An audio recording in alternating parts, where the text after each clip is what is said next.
नमस्कार, ये है न्यूज लॉन्ड्री पॉडकास्ट और आप सुन रहे हैं एनएल चर्चा। नमस्कार, मैं हूं अतुल चौरसिया। आपका खर्चा आपकी चर्चा हफ्ता दर हफ्ता हम एक बार फिर से लेकर आए हैं न्यूज लॉन्ड्री का हिंदी पॉडकास्ट एनएल चर्चा में इस हफ्ते हमारे साथ एक बहुत खास मेहमान जुड़ रहे हैं, लेफ्टिनेंट जनरल अनिल भट्ट साहब। स्वागत है सर आपका चर्चा में। धन्यवाद। इसके अलावा हमारे साथ न्यूज़ लॉन्ड्री के हमारे दो साथी हैं, हमारे कॉलमनिस्ट हैं आनंद वर्धन। आनंद, काफ़ी समय बाद चर्चा में आए हैं, आपका भी स्वागत। नमस्कार। और साथ में हमारे सह संपादक शार्दुल कात्यायन स्टूडियो में हमारे साथ हैं। शार्दुल, आपका भी स्वागत है चर्चा में। नमस्ते। तो इस हफ्ते की चर्चा में 2-3 बड़े महत्वपूर्ण जो विषय हैं जिन पर हमारी बातचीत होगी, उनके बारे में अगर मैं थोड़ा सा बताऊं तो एक तो जो सेना में रिक्रूटमेंट की भर्ती की जो नई प्रक्रिया सरकार ने घोषित की है, अग्निपथ योजना, उसके बरक्स बहुत सारी चीज़ें हो रही हैं, उसका विरोध हो रहा है, उसको समझने की कोशिश की जा रही है, कैसे ये काम करेगी, कैसे ये बाकी से पीछे चल रही योजनाओं से अलग है। इस पर हम विस्तार से बात करेंगे, इसके नफ़े नुकसान के बारे में जानने की कोशिश करेंगे और इस पर अच्छे तरह से इस मसले को हमें समझा सकने के लिए हमारे साथ लेफ्टिनेंट जनरल अनिल भट्ट साहब हैं। तो हमारे लोगों को हमको समझने में भी एक आसानी होगी। इसके अलावा 2 और बड़े मुद्दे हुए पिछले हफ्ते, जैसा कि आप लोगों ने देखा कि प्रोफेट मोहम्मद के ख़िलाफ़ जो अश्लील असभ्य टिप्पणी के बाद एक मामला उठा था भारतीय जनता पार्टी की प्रवक्ता के तरफ से, उसको लेकर पूरे देश में काफ़ी हंगामा रहा। और पिछला जो शुक्रवार था उस दिन काफ़ी देश के अलग अलग हिस्सों में पथराव, तोड़ फोड़ और आगजनी जैसी चीज़ें भी देखने को मिली हमें। तो इस मुद्दे को पर भी हमारी नज़र रहेगी। और तीसरी एक जो बातचीत हमारी होगी वो राहुल गांधी को जो ईडी ने समन किया है नेशनल हेराल्ड वाले मामले में। उसमें ईडी का कहना है कि शायद इस पूरे लेन देन में मनी लॉन्ड्रिंग हुई है, पैसे का हेरफेर हुआ है। तो इसको भी समझने की कोशिश करेंगे। और नेशनल हेराल्ड का जो मामला है, हम अपने जो श्रोता हैं जो उनको एक बार इसका ब्रीफ भी थोड़ा सा समझाएंगे कि असल में ये मामला क्या है, इसमें गड़बड़ी क्या हुई है और कैसे ये आज यहाँ तक पहुँचा है, जिसकी तार सीधे गांधी परिवार, जो कि कांग्रेस पार्टी का प्रमुख नंबर 1 परिवार है, उस तक पहुँच रहे हैं। 1-2 जो घोषणाएं हैं मैं उसके बारे में आपको जानकारी दे दूं और फिर जो सुर्खियां हैं वो शार्दुल हमारे श्रोताओं को देंगे। एक तो पहली जानकारी, हमारे 2 एनएल सेना प्रोजेक्ट जो हैं, एक तो the Yogi who has it all करके एक हमारा एनएल सेना प्रोजेक्ट है, जिसमें बाबा रामदेव के समूचा बिजनेस एम्पायर है उसके बारे में, और उसके साथ उनके जो राजनीति और उनकी जो बाकी जो क्रियाकलाप हैं उसके ऊपर हमारी एक विस्तार से ये एनएल सेना प्रोजेक्ट हमारा चल रहा है। इस पर हम ग्राउंड रिपोर्ट करेंगे। दूसरा इसका हिस्सा हमारा दूसरा एनएल सेना प्रोजेक्ट है जो बुलडोज़र की राजनीति है, खासकर मध्य प्रदेश में जो पिछले 1 सालों में बुलडोज़र के जरिए जो का एक जस्टिस करने की जो एक प्रक्रिया शुरू हुई है, उस पर हमने विस्तार से काफ़ी काम किया है। और इसका ज़्यादातर ग्राउंड वर्क हमारे रिपोर्टर्स ने कंप्लीट कर लिया है, तो बहुत जल्दी ये सीरीज़ आपके सामने होगी। तो इन दोनों हमारे एनएल सेना प्रोजेक्ट को आप अपना समर्थन दे सकते हैं। इसके अलावा दिल्ली में अब हमारे सब्सक्राइबर्स के साथ ऑफुल एंड ऑसम हमारा जो पॉडकास्ट है, उसकी टीम यानी कि अभिनंदन और राजश्री सेन, ये दोनों लोग हमारे सब्सक्राइबर्स के साथ मिलेंगे। तो ये 10 जुलाई को शाम 6 बजे ये सब्सक्राइबर्स मीट तय हुई है, जो कि इंडिया इंटरनेशनल सेंटर में होनी है। तो हमारे सब्सक्राइबर्स वहाँ पर मिल सकते हैं टीम के साथ पूरी। और जिन लोगों ने सब्सक्रिप्शन नहीं लिया है और मिलना चाहते हैं, उनको सब्सक्रिप्शन लेना पड़ेगा न्यूज़ लॉन्ड्री का, आपको पता है। तो इस हफ्ते की जो सुर्खियां हैं, शार्दुल एक बार जल्दी से सरसरी तौर पर आप पूरे सुर्खी उनके बारे में बताएं हमारे श्रोताओं को, फिर हम चर्चा की शुरुआत करते हैं। जी अतुल, पहली सुर्खी तमिलनाडु से है। 12 जून को एक 33 साल के दलित तिरुवल्लुर के एस राजशेखर की पुलिस हिरासत में वहां मौत हो गई। यह पिछले साल में 10वीं ऐसी घटना है। और ये मुख्यमंत्री M.K. स्टालिन के विधानसभा में कहने के 1 महीने बाद हुआ और उन्होंने कहा था कि चाहे कोई भी दल सत्ता में हो, इस तरह की मौतें न्यायोचित नहीं हैं, ये ठीक नहीं है। ठीक बात। चेन्नई की कोडुंगायुर पुलिस ने फिर राजशेखर को 11 जून को गिरफ्तार किया था और इससे एक दिन पहले ही अदालत ने राज्य की पुलिस को इस तरह की हिरासत में होने वाली मौतों की वजह से फटकार लगाई थी। चेन्नई के पुलिस कमिश्नर ने 5 पुलिसकर्मियों को सस्पेंड कर दिया है और मामले को CID को सौंप दिया है। दूसरी सुर्खी हमारा आज का चर्चा का विषय भी है। सरकार ने मंगलवार को सेना में भर्ती के नए तरीके अग्निपथ की घोषणा की। यह सेना में जवानों की कम समय के लिए भर्ती की योजना है जो पुराने भर्ती के तरीके की जगह लाई जा रही है। इसका उद्देश्य तीनों खंडों में औसत आयु को कम करना और सेना में पेंशन और वेतन के खर्चे को कम करके आधुनिकीकरण के लिए बजट को ज़्यादा चैनल करना है। ठीक बात। दूसरी सुर्खी भी अतुल ने उसका उल्लेख किया। पिछले शुक्रवार पैगंबर मोहम्मद पर जो टिप्पणी नूपुर शर्मा ने की थी, उसके बाद कई जगह उग्र प्रदर्शन हुए और कई जगह हिंसा भी भड़की। हमने जो बात करी थी पिछले हफ्ते, उसमें इसके बारे में बात नहीं हुई क्योंकि हमने रिकॉर्डिंग सुबह ही कर ली थी और ये सब दोपहर की नमाज के बाद पूरे देश में। शुक्रवार की सुबह हमारी चर्चा की रिकॉर्डिंग थी जी। रांची में खास तौर से प्रदर्शन उग्र हुए और वहां पुलिस ने जब कंट्रोल करने की कोशिश की तो उसमें 2 लोगों की जान गई। विश्व हिंदू परिषद ने भी इस पर कुछ कहा। उनकी 2 दिन की गोष्ठी या सम्मेलन हरिद्वार में हुआ था। उसके बाद उन्होंने कहा जो कानपुर में प्रदर्शन और झड़प हुई थी उसमें सुनियोजित प्लान लग रहा है, ये उनका कहना था। तीसरी सुर्खी दिल्ली से है। नेशनल हेराल्ड मामले में ईडी ने राहुल गांधी से 3 दिन तक पूछताछ की। उनसे लगभग 30 घंटे की पूछताछ हो चुकी है और उन्हें अगले हफ्ते भी बुलाया गया है। नहीं, कल भी, शुक्रवार को भी बुलाया है। अच्छा, कल भी बुलाया है, सॉरी। तो ये लगातार पूछताछ जारी है। मामला 2012 से लंबित है जिसमें गांधी परिवार पर मनी लॉन्ड्रिंग का आरोप है। 2 सुर्खियां और। केरल के मुख्यमंत्री पिनराई विजयन के खिलाफ भी प्रदर्शन हुए। वो काफ़ी उग्र हो गए क्योंकि पिछले हफ्ते जो सोने की तस्करी की मुख्य आरोपी थी सपना सुरेश, उन्होंने मुख्यमंत्री के भी लिप्त होने पर आरोप लगाए थे। केरला पुलिस ने मुख्यमंत्री के इवेंट में कुछ भी काला रंग पहनने पर रोक लगा दी और इस बारे में काफ़ी विरोध हो रहा है कि ये किस प्रकार की राजनीति वहाँ चल रही है, क्योंकि काले रंग से विरोध प्रदर्शन हो सकता है तो आप कुछ भी काला भी नहीं पहन सकते। इस तरह की घटना पहले भी आ चुकी है शार्दुल। एक बार जब प्रधानमंत्री के कार्यक्रमों में बनारस में किसी तरह के काले कपड़े पहनने पर प्रतिबंध लगाया गया था, काला लेके जाने पर रोक लगाया गया। ये अजीब बात है कि सत्ता में शीर्ष पे पहुंचने के सबका आचरण एक सा हो जाता है। एक आखिरी हेडलाइन वो श्रीलंका से है। श्रीलंका के सेल ऑन इलेक्ट्रिसिटी बोर्ड के चेयरमैन MMC फर्डिनांडो ने सोमवार को इस्तीफा दे दिया। उन्होंने इस्तीफा इसलिए दिया क्योंकि उन्होंने एक दिन पहले श्रीलंका के संसदीय पैनल में बयान दिया था कि प्रधानमंत्री मोदी ने श्रीलंका के राष्ट्रपति गोतबाया राजपक्षे पर बिजली प्रोजेक्ट को अदानी ग्रुप को देने के लिए दबाव बनाया था।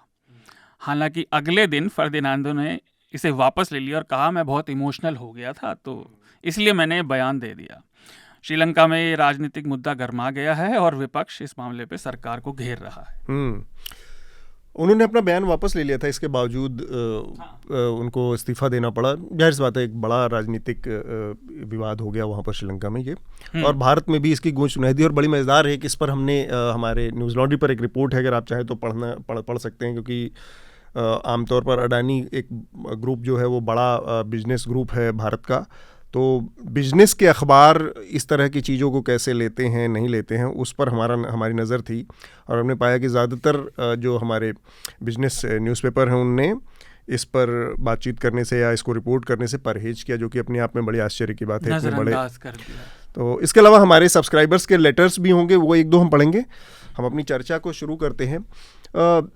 इस समय जब हम बातचीत कर रहे हैं तब भी हमारे पास खबरें आ रही हैं देश के अलग अलग हिस्सों में, खासकर बिहार और उत्तर प्रदेश के कई इलाकों में, इसके अलावा हिमाचल में, राजस्थान में विरोध प्रदर्शन की खबरें आ रही हैं। रेलगाड़ियां रोकी गई हैं, आगजनी हुई है। इसके अलावा सरकारी संपत्ति को भी नुकसान पहुंचाने की खबरें हैं, सरकारी बसें तोड़ी गई हैं जी।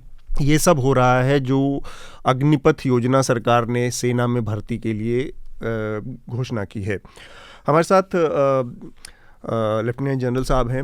सर, मैं पहला सवाल आपसे ये जानना चाहता हूँ कि सेना में जो भर्ती की प्रक्रिया है जो पहले थी और ये जो अब सरकार ने की है, क्या इसका लेना देना रिफॉर्म जैसे किसी बड़े बदलाव से है? क्योंकि ये बड़ी एक इसको लेकर दुविधा की या एक टकराव की भी स्थिति अलग अलग लोगों में है। कुछ लोगों का मानना है कि ये विशुद्ध रूप से अपने बिल को, जो अपने खर्चे हैं उसको सुधारने की कवायद है। इसका सेना में रिफॉर्म से कोई लेना देना नहीं है। इससे कोई बड़ा बदलाव सेना के स्ट्रक्चर में या उसके आधुनिकीकरण या और बाकी चीज़ों में नहीं आना है। सिर्फ ये कवायद है जो उसका अपना जो सरकार का जो बैलेंस शीट है वो बहुत हैवी है या उसका खर्च या जो भी है बहुत ज़्यादा है, उसको सही करना ये पहली प्राथमिकता है इस पूरी योजना में। रिफॉर्म जैसी कोई चीज़ इसमें नहीं दिखती है। आपकी क्या राय है इसको? फिर हम इसकी योजना के दूसरे पहलुओं पर आपसे बातचीत करेंगे। देखिए, रिफॉर्म तो ये निश्चय ही है जी, क्योंकि इससे भारतीय सेना में बदलाव आएगा और सबसे बड़ा बदलाव ये आएगा कि अगले 10-15 साल के बाद जो भारतीय सेना की आज एवरेज एज 32 है वो 26 हो जाएगी। और ये एक बहुत बड़ा बदलाव है कि मच यंगर प्रोफाइल, टेक्नोलॉजिकली जो सक्षम है, आज की नई पीढ़ी के जो लोग जो हैं वो ज्यादा सेना में होंगे। तो ये जरूर बदलाव है और कहीं सरकार का इंटेंशन ये भी होगा कि इससे निश्चय ही लंबी दौड़ में पेंशन और पे का बिल कम होगा। पर वो भी जरूरी है। क्यों? वो पैसा सरकार अपने पास नहीं ले जा रही है, वो पैसा फौज के ही मॉडर्नाइजेशन में इस्तेमाल होगा। किसी भी देश को, और अब मैं आपको एग्जांपल दूंगा यूएसएसआर का। यूएसएसआर कोल्ड वॉर, ये पूरी लड़ाई अमेरिका से क्यों हारी? इसलिए नहीं कि उनकी सोल्जर्स की क्षमता ठीक नहीं थी, उनकी सेना की क्षमता ठीक नहीं, क्योंकि पैसे का खर्चा जब इतना बड़ा कि वो अपने वजन के नीचे ही कोलैप्स हो गए। तो सिक्योरिटी जो कि हर एक देश के लिए बहुत जरूरी है, उसमें खर्चा होता है और वो खर्चा इतना नहीं होना चाहिए कि 100 रुपए में से 90 रुपए आपके उसमें लग जाए। खैर, मैं ये तो एग्जैजरेट कर रहा हूँ। तो मेरा कहने का मतलब ये है कि पैसे को बैलेंस करना भी सरकार ही की जिम्मेवारी है। ठीक बात। और क्योंकि वो पैसा किसको दिया जा रहा है? सरकार ही के आएगा तो सेना के ही पास। और वो उसकी मॉडर्नाइजेशन में इस्तेमाल होगा, उसकी टेक्नोलॉजी, अच्छे वेपन्स खरीदने में इस्तेमाल होगा। तो अगर हमने अपनी सेना को आज मॉडर्न डे के हिसाब से सक्षम रखना है तो ये चेंज, ये ट्रांसफॉर्मेशन जरूरी है, बहुत ज़रूरी है आपके हिसाब। तो मैं थोड़ा सा इसका जो योजना है उसके बारे में अपने श्रोताओं को थोड़ा एक कॉन्टेक्स्ट दे देता हूँ कि ये असल में है क्या।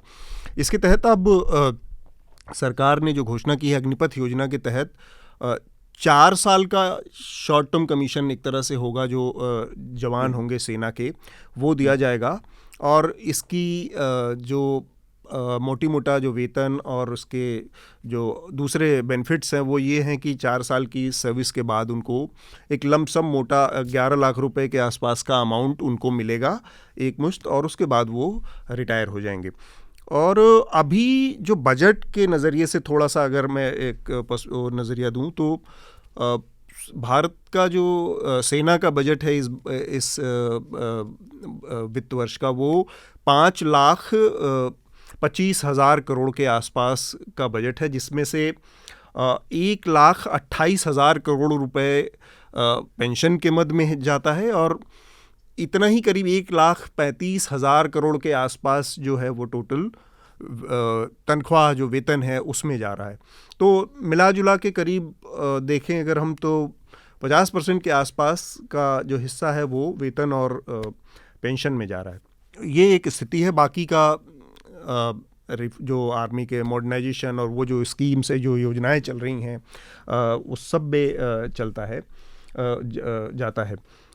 तो एक जो खर्च के नज़रिए से अगर हम देखें तो पेंशन का बोझ कम करना एक बड़ी चुनौती है सरकार के लिए, लेकिन इसका दूसरा पहलू जो ये है कि जो रोज़गार का नज़रिया है कि भाई सेना की जो नौकरी थी वो एक तो प्रतिष्ठा की नौकरी थी और साथ में जो नौकरी से मिलने वाली सुविधाएं थी, जो उससे मिलने वाला उसका जो आकर्षण था वो बाकी सामान्य नौकरियों के मुकाबले अलग था। अब वो नौकरी उतनी आकर्षक नहीं रह जाएगी। तो आपको लगता है कि इसके बाद भी लोगों का उतना ही आकर्षण रहेगा जब इसमें वो सारे पर्क्स, वो सारी सुविधाएं अटैच नहीं रहेंगी? अच्छा, मैं आपका जवाब ये देना चाहूँगा कि मैं अपने पर्सनल एक्सपीरियंस से बोलूँगा। जी जी।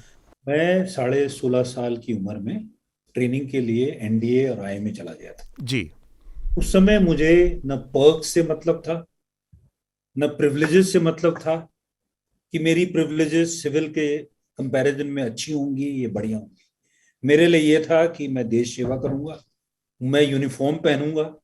और सबसे बड़ी बात जो कि जब मैं कश्मीर में नौकरी कर रहा था आज 3 साल पहले, तो हर दिन मैं सवेरे उठ के भगवान को प्रार्थना करता था और धन्यवाद देता था कि मुझे ऐसा जीवन दिया है जिसमें मैं यूनिफॉर्म पहनता हूं, देश की सेवा करता हूं और पूरा मेरा देश मेरे को लुकअप करता है। जी।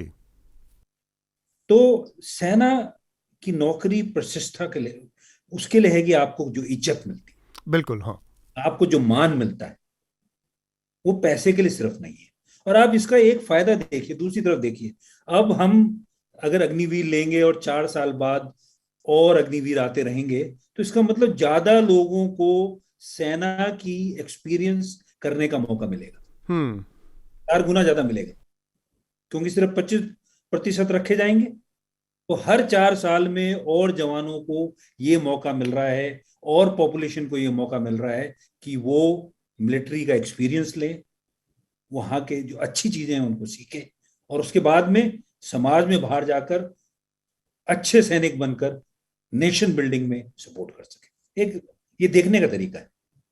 ये जरूर है कि भाई अगर कुछ लोगों को, जिनको तो भड़काया जा रहा है, मेरे ख्याल जो बच्चे जो सुन रहे होंगे और जो कर रहे हैं कि भाई हमारी नौकरी बंद होगी, नहीं, 4 साल बाद भी अच्छे वाले 25% तो रखे जाएंगे। हाँ। वो तो देंगे ही। और बाकी जो 75% हैं उनको भी पुलिस की नौकरी में, जैसे आपने यूपी स्टेट में सुना, ये और स्टेट्स बोल रहे हैं, उनको और नौकरियों के मौके दिए जाएंगे, उसमें प्रेफरेंस मिलेगा उनको, नेशनल बिल्डिंग में कंटिन्यू करेंगे। जी। ठीक बात। शार्दुल हमारे साथ है, वो उनके पास कुछ कमेंट है और कुछ सवाल हैं आपसे। सवाल से पहले मैं श्रोताओं के लिए एक दो चीज़ें और बता रहा था। हाँ। आपने जैसे बजट का हिस्सा बताया, तो जो भारत का रक्षा बजट है वो हमारे बजट का लगभग 2% है, 2% के आसपास है। ये जैसा आपने बताया 50% से थोड़े ज़्यादा केवल वेतन और पेंशन में खर्च होते हैं, और सरकार ये भी कह रही है कि इसके जरिए रोटेशन होगा, जैसे जनरल साहब ने भी कहा। मेरा ये मानना है कि इससे 2 प्रॉब्लम आएंगी। पहले आनंद बोलेंगे, लेकिन ये 2 बात मैं ज़रूर बोलना चाह रहा था कि वो 10वीं के बाद जब जवान भर्ती होंगे, एक तो जनरल भट्ट जो बात कर रहे हैं वो कमीशन्ड ऑफिसर थे, ऑफिसर में जवानों की आर्थिक स्थिति जहाँ से वो आते हैं वो अलग होती है, और वो जब निकलेंगे इस सर्विस के बाद 6 महीने की ट्रेनिंग की बात हो रही है। 6 महीने की ट्रेनिंग, जितना मुझे पता है, मेरे परिवार में लोग थे, निसंदेह जनरल साहब ज़्यादा जानते हैं, लेकिन 6 महीने की ट्रेनिंग एक जवान के लिए पूरी नहीं है, क्योंकि आप देखिए वो किस कोर में है, किस रेजिमेंट में है। अगर वो आर्म्ड कोर में जाता है, वो इंजीनियरिंग कोर में जाता है, तो 6 महीने की ट्रेनिंग पर्याप्त नहीं है। दूसरी बात, जब आपका काम, ये फॉरवर्ड फ्रंट है, जब आपका काम लड़ने का है, तो अभी तक सेना की नौकरी क्या थी कि अगर आपको कोई नुकसान आया, जिसके पूरे पूरे चांस हैं, it's part of a job, it's part of your job एक सैनिक के, तो आपका परिवार अबैंडन नहीं होगा। इस स्कीम में एक चीज़ और है, जो लगभग 12 लाख रुपए वो देने की बात कर रहे हैं। उसके बाद वो क्या होगा? टेरिटोरियल आर्मी का जो भारत का डेटा है वो बताता है कि 2 महीने की सर्विस के अलावा जो 10 महीने लोग वापस जाते हैं, जो ट्रेंड हैं, वो 10 महीने अधिकतर लोग बेरोजगार रहते हैं, अधिकतर लोग गांव में खेती करते हैं। दूसरा, सेना की स्किल कॉर्पोरेट स्किल में और आजकल जो एम्प्लॉयमेंट की स्किल चाहिए उसके लिए काफ़ी नहीं है, एकदम अलग है। जैसे शॉर्ट सर्विस कमीशन के अफसर लीडरशिप रोल में कंपनियों में जा सकते हैं, लेकिन जवान ऐसा नहीं कर सकता, क्योंकि उसके पास 12वीं का होगा डिप्लोमा। 12वीं पास के लिए ट्रेंड व्यक्ति के लिए नौकरी पा पाना आज के परिवेश में बहुत मुश्किल है। एक छोटी सी बात और फिर आनंद बोलें कि अभी तक जो भर्ती होती थी वार्षिक, वो 60,000 की हो रही थी। ये 46,000 की बात हो रही है अग्निवीर भर्ती करने की, और इसमें रोटेशन होगा, तो ये करीब करीब 12,500 बचेंगे, बाकी निकल जाएंगे। तो संख्या कम होगी, ये बात अलग है। आयु कम होगी, ये बात ठीक है, लेकिन जब भी मानव इतिहास में जब भी हायरार्की रही है तो लोगों ने उसे एक्सप्लॉइट किया है अपने फायदे के लिए। आप देखिए 4 साल की सर्विस में जो वो कह रहे हैं टूर सर्विस, 4 साल में से आप देखिए 6 महीने उसके निकल गए सेटल होने में, वो निकलेगा और वो बाहर के लिए सोचने लगेगा कि 2 साल बाद मैं बचूंगा या नहीं बचूंगा, तो आपस में प्रतिस्पर्धा बनेगी। और आखिरी बात, जितना मानव इतिहास मैंने पढ़ा है, प्रोफेशनल सोल्जर्स ने हमेशा काम चलाऊ सेना को हराया है। प्रोफेशनल सोल्जर का काम, वो स्किल सेट अलग है, वो मेंटालिटी अलग है, क्योंकि सेना में ऑर्डर पे आपको जान तक निछावर कर देनी होती है, लेकिन अगर उसके लिए आपको बैकग्राउंड की सिक्योरिटी चाहिए, वो आश्वासन चाहिए स्टेट का, अगर वो नहीं है तो मैं अपनी जान खतरे में क्यों डालूं। और ये इस समय जो रशिया की सेना में इस तरह का कॉन्स्क्रिप्शन है, वो हम देख रहे हैं कि वो स्ट्रगल कर रहे हैं। हालांकि उसके और भी कारण हैं। अमेरिकी सेना इस कंस्क्रिप्शन के जो कमी आती है कम समय की सर्विस को, उसको बहुत ज़्यादा पैसे से और तकनीक से बैकअप करती है। चीन में भी कंस्क्रिप्शन है, लेकिन उनके पास भी बहुत तगड़ा इंफ्रास्ट्रक्चर है। हमारे पास इंफ्रास्ट्रक्चर बल नहीं, संख्या बल है। तो इसका कंपैरिजन थोड़ा मुश्किल है, क्योंकि हम उतना पैसा और तकनीक नहीं डाल सकते। तो मैं चाहूँगा कि जनरल भट्ट पहले इसमें अगर शार्दुल की बातों पर कुछ अपनी प्रतिक्रिया देना चाहें, उसके बाद हम आनंद के पास जाएंगे। अच्छा, पहली बात तो मैं कहूँगा कि आपने जो ट्रेनिंग के बारे में बोला कि सिर्फ 6 महीने की ट्रेनिंग एडिक्वेट नहीं होगी। हाँ, मेरे ज़माने में और अभी तक ट्रेनिंग लंबी होती थी। अब इस ट्रेनिंग के पूरे प्रोसेस को फोकस्ड और छोटा बनाना, नई टेक्नोलॉजी यूज कर कर उसको बेहतर बनाना, ये एक चैलेंज है जो कि आर्मी को अडॉप्ट करना पड़ेगा, खोजना पड़ेगा। हाँ, पर बहुत ही सेनाएं जो इन्होंने स्टडी की है ये लाने से पहले, ऐसा हो रहा है। बल्कि हमारी ट्रेनिंग आज के दिन में सबसे ज्यादा लंबी थी दुनिया में। हमें ठीक है, वो हमारा तरीका था करने का, और हमारा ये भी था कि पहले जिनकी जो पढ़ाई का लेवल था वो कम था, पर अब जैसे बहुत सी जगह ITI क्वालिफाइड, टेक्निकली क्वालिफाइड लोगों को लेना पड़ेगा, क्योंकि जो ये ट्रेनिंग की कमी है इसको कॉम्पनसेट तो करना ही पड़ेगा। पर जो इन्होंने दूसरी बात बोली कि भाई 60,000 लोग पहले थे, अब 40,000 रिक्रूट हो रहे हैं, 4 साल वो नौकरी करेगा और उसकी फौज नौकरी का ही जरिया नहीं है। और अब सिर्फ आपने सिर्फ नौकरी देने के लिए अगर फौज रखी है तो हो सकता है कि जो आप कह रहे हैं ठीक है कि भाई पुराना सिस्टम चलाना चाहिए, नहीं, हमें एफिशिएंट फौज चाहिए। हमें वो फौज उस खर्चे में चाहिए जो खर्चा हमारे पास है। और एक आपने सही बोला कि देश का सिर्फ 2% ऑफ GDP सेना के लिए जाता है, क्योंकि जिस तरीके से हम हैं डेवलपिंग नेशन, हमारी बहुत जरूरतें हैं, बहुत सारी जरूरतें हैं, हेल्थ, एजुकेशन, ये सब में से अगर छीन के हमने सेना को देना है तो हो सकता है हम सेना और बड़ी कर सकते हैं, पर ये प्रैक्टिकली नहीं होता है। ये बैलेंस करना ही पड़ता है। ये एक लड़ाई जो इकोनॉमिक्स में कहते हैं बटर और गन्स की लड़ाई, मतलब पेट भरना खाने की लड़ाई और अपनी सिक्योरिटी के लिए हथियारों को, अपनी सेना को रखने की लड़ाई, ये एक इकोनॉमिक्स का चैलेंज होता है। इसको बैलेंस करना तो बहुत जरूरी है। तो मैं बिल्कुल आपकी बात मानता हूं कि फौज में नौकरियां कम हो जाएंगी। ये नौकरी जो फौज में होंगी सिर्फ 4 साल की होगी, उसके बाद उनको और जगह ढूंढना पड़ेगा। पर आप ये क्यों नहीं देख रहे हैं कि 4 साल में हम ज्यादा लोगों को एम्पावर करेंगे एक सक्षम सिटीजन बनने के लिए और बाकी और जगह जॉब्स के लिए। चैलेंज जरूर है जी जी, पर यह है कि सब चीजें जो चैलेंज, मुश्किल और फायदे, इनको बैलेंस करके गवर्नमेंट ने डिसीजन लिया। बिल्कुल ठीक बात। तो आनंद, बड़ी बात एक मैं कहना चाहूंगा कि जो मुझे मेरी अंडरस्टैंडिंग है कि ये डिसीजन पत्थर की लकीर नहीं है। अगर ये सूटेबल नहीं होगा और धीरे धीरे जैसे इसको रोल आउट कर रहे हैं, तो मुझे पूरा विश्वास है कि गवर्नमेंट इसको रिव्यू करके कहीं जहां भी ठीक करना होगा करेगी। ठीक बात। आनंद, आपकी पहली प्रतिक्रिया इस पूरी योजना और इसके खिलाफ हो रहे प्रदर्शनों को और बाकी योजना के अच्छे गुण और अवगुण के हिसाब से क्या है?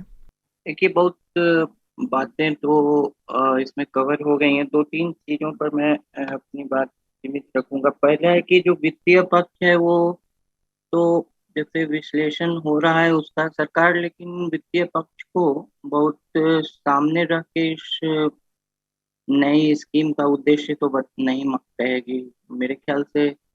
आ, वो पूरे जो फिलॉसफी है नई स्कीम का उसमें शूट नहीं करेगा, लेकिन वित्तीय पक्ष को नजरअंदाज नहीं किया जा सकता है। 50% जो सैलरीज और पेंशन पे लगभग 5.4 लाख करोड़ का बजट, डिफेंस बजट अगर वर्तमान वर्ष का देखें तो है। तो ये कई सालों से जो रक्षा मंत्रालय है और जो भारत सरकार के स्तर पर इस पर विचार हो रहा था, लेकिन लेकिन अभी मेरे ख्याल से वो एक एक रूप निर्णायक रूप लिया। हम्म। अगर दो दुनिया के दो अलग भागों में देखें तो जैसे यूएस में, अमेरिका में 80% जो डिफेंस पर्सोनेल हैं वो बिना पेंशन के रिटायर होते हैं, 80%।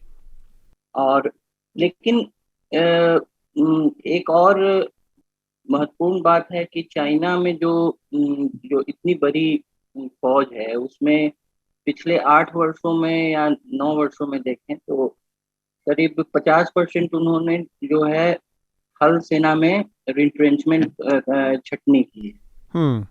और मॉडर्नाइजेशन के ड्राइव में उन्होंने जो एयरफोर्स है, नेवी में उधर डाइवर्सिफाई किया है और टेक्नोलॉजी से मॉडर्नाइज किया है। उस पर भी वित्तीय प्रेशर भी एक कारण है, और मॉडर्नाइजेशन और ह्यूमन रिसोर्स कितने स्केल पे रखना है, स्टाफिंग क्या होनी चाहिए, उसका मेरे ख्याल से 2022 तक उसके समीकरण बदल रहे हैं बड़ी सेनाओं में। लेकिन अब कुछ व्यवहारिक पक्ष पे आए तो ये जो लॉन्ग टर्म और शॉर्ट टर्म दो तरह की जो एंट्री लेवल सोल्जरिंग है होगी, उसमें मेरे ख्याल से दो तरह का भाग बटेगा। और एक प्रोबेशनर सोल्जरिंग जो है 4 इयर्स की, इसमें एक प्रोबेशनरी सोल्जर जो शार्दुल बोल रहे थे कि वो प्रतिस्पर्धा का भाव हो जाएगा कि अब 75% तो रिटेन होंगे नहीं, 25% होंगे। तो अब वो किसके डिस्क्रिशन पे होगा? वो एक ऑफिसर, सीनियर ऑफिसर जो होगा आर्मी के, वो डिसाइड करेगा। हाँ, तो डिस्क्रिशनरी पावर जो है वो किस तरह उसको या तो बहुत ही इंस्टीट्यूशनलाइज और उसके मतलब ऑब्जेक्टिव मापदंड तय करने होंगे, हाँ, नहीं नहीं तो तो उससे एक दूसरी समस्या पैदा हो सकती है, दूसरी समस्या जो है फेवरेटिज्म की भी आ फेवरेटिज्म सकती की। है। हाँ। तो उसको इंस्टीट्यूशनलाइज करके ऑब्जेक्टिव तरह से असेसमेंट का आकलन के तय करना, वो एक है। और शार्दुल बता रहे थे जैसे कि हाँ, ये पहली बात समझनी होगी कि ये सैनिक लेवल पे, ये अभी भी एनडीए या सीडीएस से जो बिल्कुल, ऑफिसर, कमीशन्ड ऑफिसर हैं उनके लिए ये आधिकारिक जिम्मेदारी अधिकारी के स्तर पर नहीं है अभी कमीशन ऑफिसर्स ये की। तो अभी जैसे कि अनरेस्ट देख रहे हैं, तो एक बहुत व्यवहारिक चीज है कि कोई बहुत रिगरस पैटर्न पर कोई तैयारी कर रहा है कि इस पैटर्न पे मुझे जाना है। तो वो सिर्फ सेना में नहीं, वो मेडिकल एंट्रेंस हो, इंजीनियरिंग एंट्रेंस हो या सिविल सर्विसेज हो, ये इसमें जो एक पैटर्न पे तैयारी कर रहा है उसे अचानक बताया जाए कि अब ऐसे नहीं ऐसे होगा, तो उसमें वो एक रेजिस्टेंस पैदा होता है। पहला बैच जो है, पहला 2-3 बैच हमेशा चेंज को, कोई भी प्रतियोगी परीक्षा है उसको रेजिस्ट करता है। और एक पैटर्न पे जो लोग तैयारी फिजिकल वगैरह कर रहे थे वगैरह, अब उनको बताया गया कि भाई अब ये अग्निवीर आया, ये थोड़ा लेस रिगरस है या क्या है, या एक एक अननोन टेरिटरी में, एक अनिश्चितता की स्थिति में है। तो एक उसका चर्न होगा, एक वो ट्रांजिशनल फेज में मेरे ख्याल से 2-3 वर्ष ऐसा लगेगा जब तक इसका कोई प्रारूप नहीं तय हो जाता। ठीक बात। कुछ कॉन्ट्रेक्चुअल बेसिस पे एक्सपेरिमेंट्स हुए हैं, जैसे कि दूसरे सेक्टर्स में जो जैसे कि बहुत ही चर्चा में रहा है, बिहार में एक शिक्षा मित्र था। तो वो कॉन्ट्रैक्ट बेसिस पे एजुकेशनल, इससे बहुत ही अलग सेक्टर है, लेकिन कॉन्ट्रेक्चुअल बेसिस पे कई सारी नौकरियां दी गई 4 साल 5 साल पे। हाफ वेतन पे। और तो उसको लेकर उसके जो सामाजिक प्रभाव उसका रहा वो एक दूसरे तरह का रहा, वो शोध का विषय होना चाहिए। उसका गुणवत्ता पे क्या असर पड़ा, एक और भी चीज है कि जैसा कि जनरल साहब बता रहे थे कि एक है कि एब्जॉर्प्शन कैपेसिटी जो है इससे निकलने के बाद कुछ राज्य सरकारों ने कहा है, फिर गृह मंत्री ने कहा है कि जो सेंट्रल पुलिस ऑर्गेनाइजेशन है उसमें अब्जॉर्ब किया जा सकता है। एक पॉजिटिव एस्पेक्ट इसका ये है कि जो वर्नेबल एज ग्रुप में लोग नहीं निकलेंगे इससे, जैसे कि 17.5 से 22 के बाद भी अगर आप निकलते हैं तो ऐसे वो मतलब उम्र में नहीं निकल रहे हैं जिसके पास आप करियर विकल्प नहीं होगा करियर का आपके पास, करियर नहीं बना सकते। 22 के बाद भी आप दूसरी परीक्षाओं की तैयारी या कर सकते हैं, या शिक्षा में ही आगे जा सकते हैं, या दूसरे बहुत सारे लोगों का करियर बनाने का प्रक्रिया ही 22 साल के बाद शुरू होती है। हाँ, शुरू होती है। ये बिल्कुल अलग है, जैसे लोकसभा आयोगों की तैयारी लोग करते हैं 30-35 के बाद, असफल होके उसके बाद ज्यादा जो है अवसर नहीं रहते हैं। स्वरोजगार में लग जाते हैं फिर। हाँ, तो ये थोड़ा सा है, कई चीजें हैं इसमें, जटिल तो है। मैं एक चीज की तरफ और थोड़ा ध्यान, क्योंकि जनरल साहब ने भी बताया कि इससे जो आर्थिक दबाव है और जितने हमारे संसाधन हैं असल में उतने ही उसमें हमें विचार करना पड़ेगा, उसको मैक्सिमाइज़ करने पर विचार करना हमारी मजबूरी भी है और ज़रूरत भी है। तो मैं थोड़ा सा जो नीतिगत गड़बड़ियाँ हुई हैं, गलतियाँ हुई हैं, उसके बारे में जानना चाह रहा हूँ, क्योंकि वो एक बर्डन है जो लगातार वो आया है विरासत में, उसमें, और जिसके वजह से आज ये इस दिशा में सोचना पड़ रहा है कि भाई पेंशन का बोझ कम किया जाए, वेतन का बोझ कम किया जाए, और हो सके तो संख्या भी कम की जाए, नंबर्स भी कम हो। ये मैं बात करना चाह रहा था OROP के बारे में, 1 रैंक 1 पेंशन की बात करना चाह रहा था। जब ये स्कीम को लेकर डिमांड चल रही थी और बहुत बड़े पैमाने पर जो भी हमारे आर्म फोर्सेस के लोग थे उन लोगों ने काफ़ी उसके लिए कैंपेन किया, अभियान चलाया, और ये बात तथ्य है कि उसकी वजह से एक बड़ा बोझ पड़ा उसके आर्मी के बजट पर, और एक बड़ा हिस्सा पेंशन के उसमें गया, जो कि जिससे बचा जा सकता था अगर थोड़ा नीति उस तरह से बनती, या फिर OROP नहीं रहता। मैं इसके सही गलत होने के बहस में नहीं जाना चाहता हूँ, वो तो एक अलग बहस है, लेकिन एक नीतिगत फैसला हुआ जिससे बजट पर प्रेशर बढ़ा, और फिर उसके नतीजे में इस दिशा में सोचने की कवायद हुई कि भाई अब पेंशन का बजट बोझ कम करना है, तो जो अब तक है वो तो है, आगे आने वालों से बचा जाए या आगे आने वाला बोझ कम किया जाए। उसके नतीजे में इस तरह का हम देख रहे हैं। अब मैं इसके एक दुष्परिणाम के बारे में सोच पा रहा हूँ, वो ये कि जैसा कि हम देख पा रहे हैं कि सैलरी और वेतन पेंशन में 50% के आसपास का हिस्सा जा रहा है। OROP लागू होने के बाद ये स्थिति है। अब असल इसका जो नेगेटिव पॉइंट मैं देख पा रहा हूँ, जनरल साहब मुझे शायद करेक्ट करेंगे या मेरे देखने के नज़रिए को थोड़ा करेक्ट करेंगे अगर मैं सही नहीं हूँ तो, कि एक बड़ा हिस्सा उन लोगों के पास जा रहा है, अभी आगे भी जाएगा, जो कि वर्किंग फोर्स नहीं है, तो जो मैन पावर रिसोर्स के रूप में कंट्रीब्यूट उस तरह से नहीं कर रहा है, वो है पेंशन याफ्ता हमारा जो आर्म फोर्सेस है, और जिसका बर्डन OROP के बाद बढ़ गया। और उसकी भरपाई कहाँ से हम करने की कोशिश कर रहे हैं? उस हिस्से से जो कि सबसे ज़्यादा हमारा एक्टिव मैन पावर होगा, जिससे सबसे ज़्यादा हमें काम लेना है, उसको हमने शॉर्ट टर्म कमीशन में डाल दिया, 4 साल का डाल दिया, पेंशन से उसको वो कर दिया, रुखसत कर दिया, उसके और बाकी उस चीज़ों से रुखसत कर दिया। तो हम इन्वेस्ट एक तरह से उस चीज़ पे कर रहे हैं इस समय जो कि उस तरह से एक्टिव रोल में परफॉर्म नहीं कर रहा है या कुछ उसका आउटपुट नहीं है, और भरपाई उससे कर रहे हैं जो सबसे ज़्यादा एक्टिव हो सकता था या जो सबसे ज़्यादा रिटर्न दे सकता था। ये इस चीज़ को अगर मैं समझ पा रहा हूँ तो कैसे, या ये गलत तरीका है या सही तरीका है? जनरल साहब, मैं आपकी टिप्पणी चाहूँगा कि क्या OROP के बाद से इन सब चीज़ों ने थोड़ा सा इस पूरे उसको मिसअप किया है और एक पॉलिटिकल हिस्सा है जो कि पॉपुलिज्म में, इलेक्टोरल गेन के लालच में भी इन सब चीज़ों को साथ आती है, और फिर जब आ जाती है सत्ता में तब उसको रियलिटी का एहसास होता है, तब वो एकदम दूसरी तरफ सोचती है। जनरल साहब। हाँ, देखिए, पहले तो मैं आपकी मतलब जो आपने जो थ्योरी बताई है उससे मैं अग्री नहीं करता हूँ, डिसएग्री करता हूँ, और मैं आपको उसके कारण ही बताता हूँ। ओआरओपी से इतना बड़ा फर्क नहीं पड़ा है।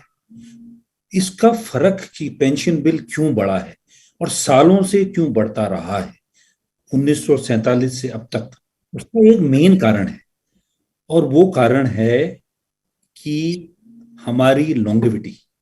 अब भारत में मेल्स और फीमेल्स ज्यादा लंबे समय तक रहते हैं। कम से कम 10 से ज्यादा साल की हमारी एवरेज एज इंडियन की बढ़ी है, मेल और फीमेल जी। तो ये क्यूमुलेटिव इफेक्ट है जो कि धीरे धीरे आया है। किसी भी सरकार ने इसका सामना करने की कोशिश नहीं की। ये पहली सरकार है जिसने इस प्रॉब्लम को देखा है और इसको अपफ्रंट फेस करने के लिए किया है। और साथ ही देखिए, जो हमारे रिटायर्ड जवान हैं, हमारे रिटायर्ड ऑफिसर हैं, उनको पेंशन खैरात में नहीं मिलती है। उनको पेंशन इसलिए मिलती है कि उन्होंने देश की नौकरी की थी, और उस नौकरी का एक सॉवरेन कमिटमेंट है, सिर्फ सेना में ही नहीं, सब नौकरियों में। सर मैं एक चीज बस आपको रोक के इसे में मैं एक चीज sovereign रोकना चाह रहा हूं commitment आपको यहाँ पर केवल, फिर आप अपनी हाँ। बात फिर से यहीं से कंटिन्यू कीजिएगा। तो यही बात जो ये लोग नए लोग आएंगे इन पर लागू क्यों नहीं होती कि इनने भी देश की सेवा की है, इनके लिए भी देश का कमिटमेंट होना चाहिए। 2002 या 2003, ये मेरे को डेट्स में गलती हो सकती है, जी। गवर्नमेंट ने बहुत सी नौकरियों में पेंशन बंद कर दी, और हाँ। क्या कहते हैं, कॉम्पनसेटरी स्कीम बनाई कि जिसमें दोनों कंट्रीब्यूट करते हैं। नया निधान बनाया, नया नियम बताया, और उसके बाद के लोग जो नौकरी कर रहे हैं उस नए नियम से कर रहे हैं। तो यहां भी सेना एक नया नियम बदली कर रही है, और वो अलग बात है कि 4 साल में से जो 25% रहेंगे उनको सब कुछ मिलेगा जो आज के सैनिक को मिल रहा है। आप सेना को बोल रहे हैं कि भाई आज की सेना को पनिश किया जा रहा है, नहीं, ये बाकी जो रेगुलर्स हैं और जो लंबा नौकरी करेंगे उनको पेंशन मिलेगी, उनको सब कुछ मिलेगा जो कि आज के सैनिक को। रही अग्निवीर की बात, अग्निवीर को भी अगर मेरे हिसाब से, मेरी अंडरस्टैंडिंग के हिसाब से, अगर उसको चोट लग जाती है, अगर उसके गोली लग जाती है, अगर वो शहीद हो जाता है, उन सब चीजों के लिए उसको वही मिलेगा जो एक सैनिक को मिलता है। तो यहाँ पे मैं बता दूं अपने श्रोताओं को कि अगर जान जाती है इस दौरान सैनिक को तो 1 करोड़ रुपए का कंपनसेशन है उसके लिए, और 48 लाख रुपए के आसपास उसका हेल्थ का इंश्योरेंस है। अगर इस दौरान उसको चोट लगती है, कोई शारीरिक क्षति होती है, तो 48 लाख रुपए उसके हेल्थ इंश्योरेंस के लिए भी हैं इस योजना में अलग से हर सैनिक का। शार्दुल, आप कुछ कह रहे थे इस पर? नहीं, शायद जनरल साहब कुछ बात पूरी करना चाह रहे थे। और देखिए, जैसे मैंने कहा कि ये ऐसा डिसीजन लेना बहुत डिफिकल्ट होता है और किसी भी गवर्नमेंट को, पर अगर ये गवर्नमेंट डिसीजन नहीं लेती तो जो आप बोल रहे हैं अभी, तो आधा हमारे बजट का आधा है, धीरे धीरे वो 60% बनता, 70% बनता, और ये अनसस्टेनेबल है किसी भी गवर्नमेंट। क्योंकि हमको हवाई जहाज चाहिए, हमको टैंक चाहिए, हमको नई मिसाइल चाहिए, और इन सब में पैसा लगता है, कहीं तो कॉम्पनसेट करना है ना। और पेंशन तो अभी भी होगी, पर अभी आपने ऐसा मॉडल बनाया है कि फ्यूचर के लिए 15-20, 10-15 साल में धीरे धीरे जब ये आएगा तो आपका लोड जो है पेंशन का, जो आपका पे का लोड है, वो कम होगा और बाकी पैसा अवेलेबल होगा। शार्दुल, मैं कई बात कहना चाहता हूँ, लेकिन एक चीज़ ये मज़े की बात ये है, इन नेताओं ने अपनी पेंशन खत्म नहीं करी है, बस इनकी पेंशन अभी भी चालू है, बाकी सबकी पेंशन साफ कर दी है। और इनका वेतन भी अगर ये विधानसभा से होते हैं और लोकसभा से तो डबल हो सकता है। अब तो शायद उस पर रोक लगा दी है, लेकिन इनका वेतन भी एक्सपोनेंशियली बढ़ता है बहुत तेजी, उसके लिए सब राजी होते हैं। खैर, तो कई बातें, पहले तो इस स्कीम को लेकर मेरा व्यक्तिगत विचार यह है कि, और इससे जुड़ी बात कहीं ज़्यादा बेहतर तरीके से कई रिटायर्ड सेना के अफसरों ने कही है कि इसका कोई पायलट प्रोजेक्ट लॉन्च नहीं किया गया। उदाहरण के लिए, जब यूएस मरीन्स में, रेंजर्स में तो अभी भी नहीं है, यूएस मरीन्स में जब महिलाओं को परमानेंट कमीशन वैसा ही देने की बात हुई थी, तो वो पायलट प्रोजेक्ट 1 साल तक चला था, जो पेंटागन, वेस्ट पॉइंट और उन सब के सहयोग से चला था। क्योंकि सेना एक ऐसी चीज़ है, वो केवल आप अपनी घरेलू नीतियों के हिसाब से नहीं चला सकते। आपके मैदान में लंबे समय के और छोटे समय के प्रतिद्वंदी कौन है, आपको उसके हिसाब से भी सेना को चलाना पड़ेगा। दीर्घकालिक और तात्कालिक। हाँ, दीर्घकालिक और तात्कालिक दोनों। दूसरा, जो पुलिसिंग की बात हुई है और जो इसमें कह रहे हैं कि उन्हें पुलिस के लिए करेंगे, सीआरपीएफ में तो वो फिर भी चल सकते हैं, केंद्रीय रिजर्व पुलिस बलों में। पुलिसिंग और सेना का स्किल सेट अलग होता है। सेना बहुत, अगर बिल्कुल देसी और आम भाषा में कहूँ, ये मैं बिल्कुल डिसरेस्पेक्टफुल नहीं कह रहा हूँ, ऑर्डर से चलती है। पुलिसिंग में आपको सामाजिक समझ की बहुत ज़रूरत होती है। हमारे यहाँ पुलिस रिफॉर्म वैसे ही नहीं है, वो डंडे से चलाते हैं। सामाजिक समझ पुलिसिंग में इसलिए ज़रूरी है क्योंकि आप समाज के अमीर से अमीर और गरीब से गरीब को हैंडल समाज के करते हैं। बीच में रह के उनके बीच काम करना है। तीसरी चीज़, हालांकि सेना भी इसी में रहती है, लेकिन नहीं, उसका इंटरेक्शन नहीं आप है। देखेंगे कि हमेशा सेना डीलिंग नहीं है, सिविलियंस और उसमें थोड़ा सा डीलिंग अंतर नहीं रहता है, है, हाँ। और डील करने का तरीका अलग होता है उनका प्रॉब्लम से। बिल्कुल। तीसरा, ह्यूमन बिहेवियर जो है, मानव का जो स्वभाव होता है, वो हमेशा लर्नड बिहेवियर होता है। हम पैटर्न्स पे काम करते हैं। आप देखेंगे लोगों को आदतें भी पड़ती हैं, लोगों के तकिया कलाम भी होते हैं। एक व्यक्ति जो 10वीं के बाद सेना में गया, बच्चा 17 में गया या वो 21 तक जाएगा, 17 से 21 तक जब वो गया और फिर वो 12वीं का डिप्लोमा लेकर निकला, तो उसके जो समकक्ष लोग थे 10वीं में, वो 2 साल में 12वीं करके आगे निकल चुके होंगे। वो 12वीं के बाद फिर वहीं खड़ा होगा, उसके हाथ में भले ही 12 लाख रुपए हों, लेकिन अगर वो एजुकेशन में परसू करना चाहेगा तो कैसे करेगा? इस तरह का मेरे ख्याल से, और मैं अगर गलत हूं तो सही कर दें, 1984 में भी इसमें जो एक और चीज़ है कि जो जवानों की भर्ती सामाजिक स्तर पर होती है, जाट रेजिमेंट में अलग, सिख रेजिमेंट में अलग होती है, मराठा में अलग होती है। 84 में भी इस तरह का जनरलाइज हुआ था, लेकिन वो शायद असफल हुआ था, तो उसको बंद कर दिया था। ठीक बात। वो भी मैं जनरल आपको साहब, क्लैरिफाई हाँ। करूंगा। जी जी। चलिए ठीक है, एक पॉइंट और है, वो फिर आ जाएगा। मैं हर एक बात को आपको उसका जवाब दूंगा। सबसे पहले जी, जो भी अग्निवीर बन के जा रहा है वो वॉलंटियर है।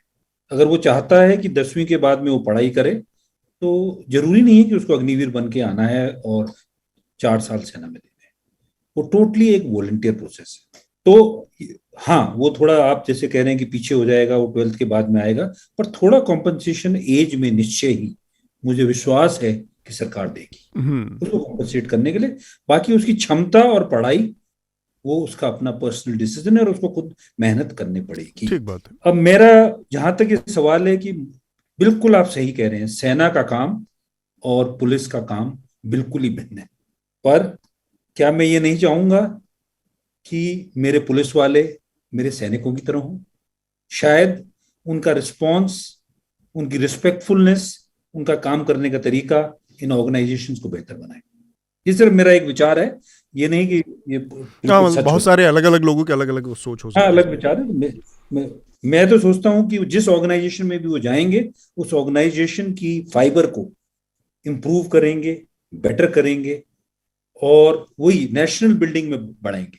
अगर वो किसी पुलिस थाने में 5 हमारे एक सर्विसमैन होंगे, मुझे पूरा विश्वास है वो पुलिस थाना बेहतर काम करेगा। ठीक बात है। हाँ, मेरा विचार है।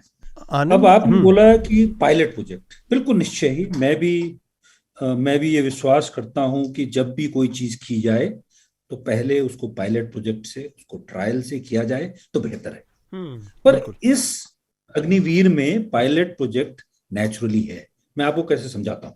आज के दिन में हर साल की जरूरत सैनिकों की 60 से 65 हजार है, पर अगले 4 साल में अग्निवीर का रिक्रूटमेंट, जो कि एक ही तरीका होगा फौज में जाने का, वो 40 हजार पहले 3 साल है और चौथे साल करीब 50 हजार। 50, हाँ। वो रिक्वायरमेंट से कम कर रहे हैं। पहली बात, इसका रिजल्ट क्या है? एक इन्फेंट्री बटालियन या एक आर्मर्ड रेजिमेंट या एक आर्टिलरी रेजिमेंट में एक साल में सिर्फ 30 आदमी जाएंगे। इसका मतलब यह है कि अगले 5 साल में कितने लोग जाएंगे? 120 जी। और उसमें से पहले चौथे साल में 75% बाहर जाने लग जाएंगे। तो एक यूनिट में करीब, जो कि इन्फेंट्री बटालियन 800 से थोड़ा ज्यादा की होती है, उसमें 120 ऐसे लोग होंगे। तो ऑटोमेटिकली जैसे ये जा रहा है, ये प्रोसेस ही पायलट प्रोजेक्ट का हो गया और ये निश्चय है कि सेना को इसको बहुत इंटीमेटली देखना पड़ेगा, और 5 साल में, 10 साल में, क्योंकि पूरा इसका इफेक्ट मेरे ख्याल 10 से 15 साल के बाद में आएगा जी।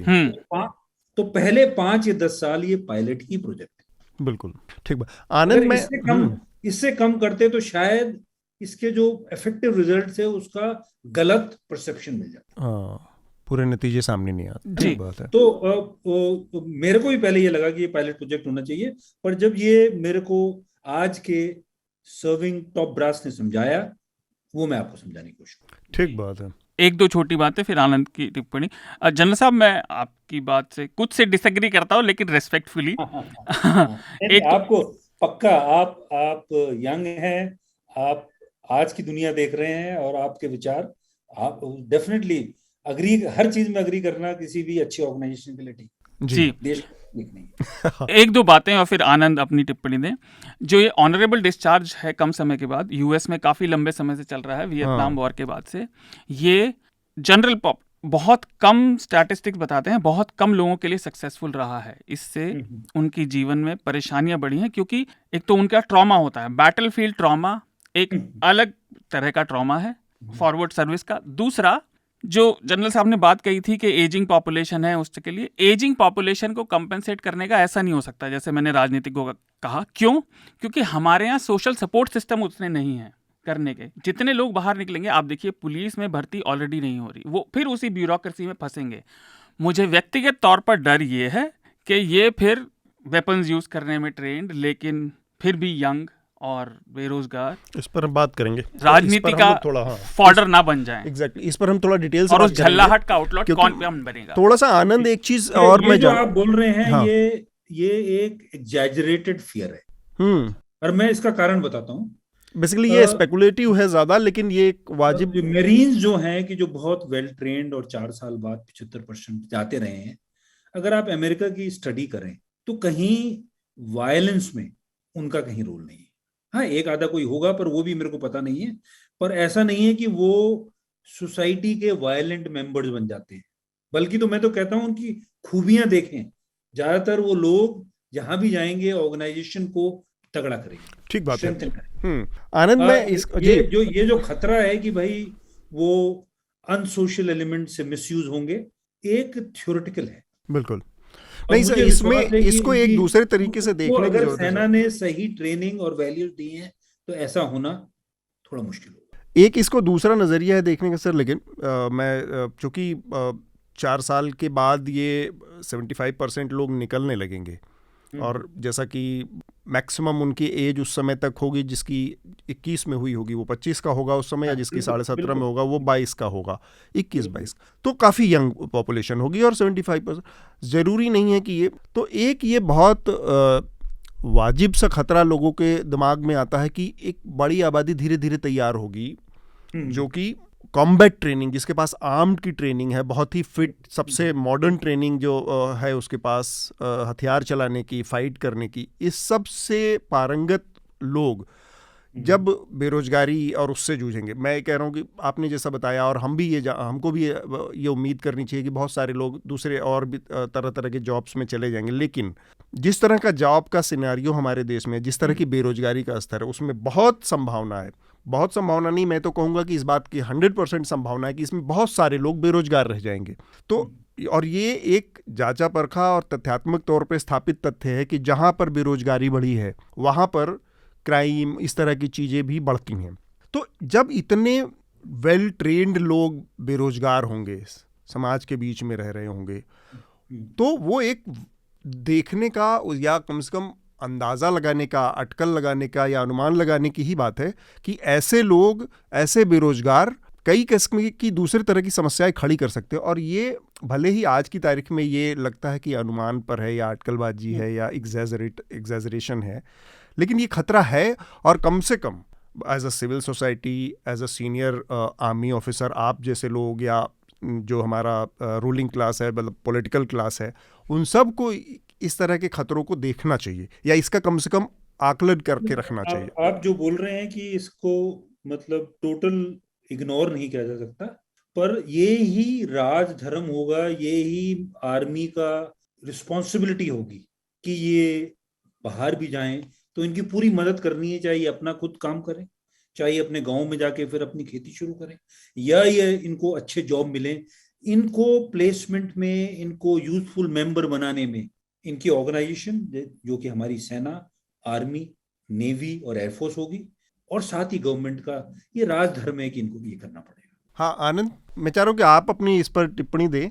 और एक तो ये कि जो ये खतरा एक है जो लगता है, जिस पर बातचीत हो रही है कि भाई एक बड़ी एक मिलिटराइज सोसाइटी एक लंबे समय में बन सकती है, वो किस तरह का खतरे पैदा कर सकती है। और दूसरा जो पहला सवाल मेरा था कि OROP जैसी स्कीम्स जब सरकार नीतियाँ बनाती है तो बहुत बार वो बहुत ही पॉपुलिस्ट नज़रिया लेती है या अप्रोच लेती है चीज़ों को से निपटने के लिए, क्योंकि तब उसकी प्राथमिकता सिर्फ होती है कि ये इनके इन प्रकार सत्ता में आना है, और बाद में फिर उसका रवैया दूसरा हो जाता है। तो इन दोनों पर आनंद आपकी टिप्पणी मैं चाहूँगा। मिलिटराइज सोसाइटी, देखिए पहले है कि बेरोजगारी और इससे जो निकलने वाले लोगों की संख्या अभी 46,000 बता रही जा रही है। तो अगर 46,000 निकलता है तो वो भी एक बड़ा नंबर है, लेकिन पूरे जो बेरोजगारी के का जो सिनेरियो है उसके लिए अभी भी कम है। और आपका जो ये आपकी जो आशंका है कि वो मिलिटराइज्ड हो जाएगा, वो या उसके पास ऐसे स्किल सेट होंगे जो क्राइम सिंडिकेट्स में या पॉलिटिकल पार्टी के हेंचमैन बन के या क्राइम का रास्ता किसी भी तरह का हो ले सकता है। अब ये इसमें कुछ कुछ लोग ऐसे हो सकते हैं, लेकिन मेरे ख्याल से ये ज्यादातर ऐसा ऐसा रास्ता नहीं लेंगे, क्योंकि मेरे इसमें भी ये नहीं है कि सभी लोग रिक्रूट हो जाएंगे। उसमें भी एक एप्टीट्यूड और बहुत तरह की टेस्टिंग के बाद भी ही रिक्रूट होंगे। तो एक तो स्क्रीनिंग वहाँ भी हो जाएगी कि कौन मानसिकता का। ये भी है कि कोई भी स्क्रीनिंग एप्टीट्यूड की फुल प्रूफ हो नहीं सकती, एब्सोल्यूट उसमें भी प्रूफ हो सकता है, लेकिन फिर भी मेरे ख्याल से एक खाका जो है ऐसा है कि उसमें 75% लोग उस मानसिकता के होंगे नहीं। लेकिन जैसे एक मैं आपको उदाहरण देता हूँ कि एक रेसलिंग कम्युनिटी है, तो उसका भी क्राइम से काफी लिंक है। हाँ, रेसलिंग कम्युनिटी जैसे कि खासकर NCR का क्षेत्र देखें, दिल्ली NCR के आसपास अखाड़े जितने हैं वहाँ से। तो वो जो muscle man property dealers use करते हैं, इन्हें राजनेता भी यूज करते हैं, और कई डिस्प्यूट बैंक वाले अपना लोन वसूलने के लिए इस्तेमाल करते हैं। हाँ, तो रिकवरी एजेंट का फेस बन जाते हैं जी। तो वो सब अब लेकिन पूरी पहलवान बिरादरी उससे जो है कहना कि सभी लोग ऐसे ही हो जाएंगे, ये भी ठीक नहीं। हाँ, लेकिन संभावना है यहाँ तक कि नहीं, हम लोग तो संभावना की बात करें, सबकी यहाँ हमारे जो है सबसे प्रतिष्ठित ओलंपियन सुशील कुमार भी उस चक्कर में आ गए। तो एक संभावना तो एक एक्सट्रीम स्तर पर यह भी है। पहले तो मैं ये कह दूं कि ये संभावना नहीं, ये आशंका है। हाँ हाँ, आशंका है, लेकिन संभावना भी है, कम है लेकिन है। तो आशंका भी संभावनाओं से ही बनती। तो दूसरी बात है कि आपकी कि वो तो है कि जैसे कुछ जो वन रैंक वन पेंशन की बात की आपने, तो जी। कुछ राज्य हैं जो जैसे कि मिलिट्री स्टाफ या स्पेसिफिक, जैसे पंजाब, उत्तराखंड, हरियाणा वगैरह, ये सब पे एक जो है मिलिट्री है उससे जुड़े जो फैमिलीज हैं उसका एक कॉन्स्टिट्यूएंसी वो भी बनाते हैं। तो उस पर एक नजर, वोट पर नजर, उस तरह की पॉपुलिस्ट पॉलिटिक्स में वो एक भाग हो सकता था कि एक पूरी जो लॉबिंग बहुत सालों से चल रही थी तो उसको पेंडर किया जाए। ये भी है कि सभी राज्यों में जो है ये बहुत बड़ी कॉन्स्टिट्यूएंसी नहीं है, लेकिन कुछ राज्यों में तो है। तो और दूसरी ओर उसको बैलेंस करना है बजटिंग में, तो गवर्नेंस का भी रोल आ जाता है कि अब उसको फिजिकल रीजनिंग से या एम्प्लॉयमेंट जनरेशन तो सरकार कोई भी स्वीकार नहीं करेगी कि सेना को एम्प्लॉयमेंट जनरेशन का भाग बना रहे हैं। लेकिन ये भी बात है कि प्रधानमंत्री की यह घोषणा कि अगले 1.5 वर्षों में 1 मिलियन जॉब्स गवर्नमेंट जनरेट करेगी, और अग्निपथ वाली जो ये स्कीम है, ये दोनों एक ही दिन आई। तो वो भी ये एक संयोग हो सकता है, लेकिन बहुत विश्लेषकों का क्या कहना है कि अब जो अगर केंद्र सरकार जो है 1 मिलियन जॉब्स क्रिएट करेगी, तो उसमें रेलवे, सेना, सीएपीएफ, गवर्नमेंट इंश्योरेंस कंपनीज, यही सब जो है प्राइम एम्प्लॉयमेंट गिवर्स हैं, जो इतना इतना जॉब क्रिएट कर सकती हैं केंद्र सरकार के लेवल पे। तो वो भी है, लेकिन चलिए वो भी स्पेकुलेटिव ही है, मान लें। तो उसका संतुलन जो है करना कि जो पॉपुलिज्म है, या एक मिलिट्री वोटिंग की जो एक कॉन्स्टिट्यूएंसी है, उसको पेंडर करना, और डिफेंस इकोनॉमिक्स उसको जो है बैलेंस करना, वो एक पक्ष है जिस का विश्लेषण होना चाहिए। ठीक बात। जनरल साहब से आखिरी टिप्पणी इस विषय पर, और फिर हम अपने अगले विषय की बात करेंगे। मेरा तो मतलब हमें एम्पेरिकल डाटा पे जाना चाहिए कि सचमुच अगर लोग कम नौकरी कर कर वापस सिविल सोसाइटी में आते हैं, क्या वो वायलेंस बढ़ाते हैं? ऐसा सच तो नहीं है। दुनिया भर में कोई ऐसी स्टडी नहीं है कि जिसको ये है। कुछ एलिमेंट 1%, 2%, आधा % ऐसा हुआ तो मैं कह नहीं सकता, पर ये कहना कि सारे एक आर्म्ड ग्रुप्स में बन जाएगा, ये एक कुछ ज्यादा ही एग्जैजरेशन होगा। मुझे तो जैसे मैं कह रहा हूँ कि 4 साल की ट्रेनिंग, और अगर वो उन 4 साल में सही वैल्यूज लेके जाता है, तो वो जहां भी रहेगा, जो भी करेगा, वो सोसाइटी का यूजफुल मेंबर। बिल्कुल। और मेरा ख्याल यही सरकार का ध्येय है, और मुझे पूरा विश्वास है कि ऐसा ही होगा। क्योंकि सर आप हमारे साथ हैं, मैं आपसे एक और उस पर कमेंट ले लेना चाह रहा हूँ। आप ही इस पर ज़्यादा साधिकार बोल सकते हैं। 6 महीने से ज़्यादा हो गए हैं करीब करीब CDS का पद खाली है। दुर्भाग्यपूर्ण तरीके से CDS का देहांत हुआ, और उसके बाद से तो सरकार का रवैया कई मामलों में पॉपुलिस्ट वाला नज़र आता है, कई मामलों में बहुत कैजुअल नज़र आता है। अगर इतनी महत्वपूर्ण पद था जिसका कि क्रिएशन के समय दावा किया गया, तो 6 महीने से उस पद के खाली रहने के क्या नफ़े नुकसान हो सकते हैं? अगर आप थोड़ा सा हमें संक्षेप में बता पाए। देखिए, मुझे भी इंसाइट नहीं है, पर मुझे ये जरूर लगता है कि जो एक्सपीरियंस गवर्नमेंट का पहले CDS के होते हुए रहा, उस एक्सपीरियंस के हिसाब से एक तो वो ये बनाना चाहते थे कि अब उस CDS को कैसे सेलेक्ट करेंगे। तीनों ही चीफ ये ज्यादा जनरल्स के ज्यादा बड़े स्पेक्ट्रम से करेंगे।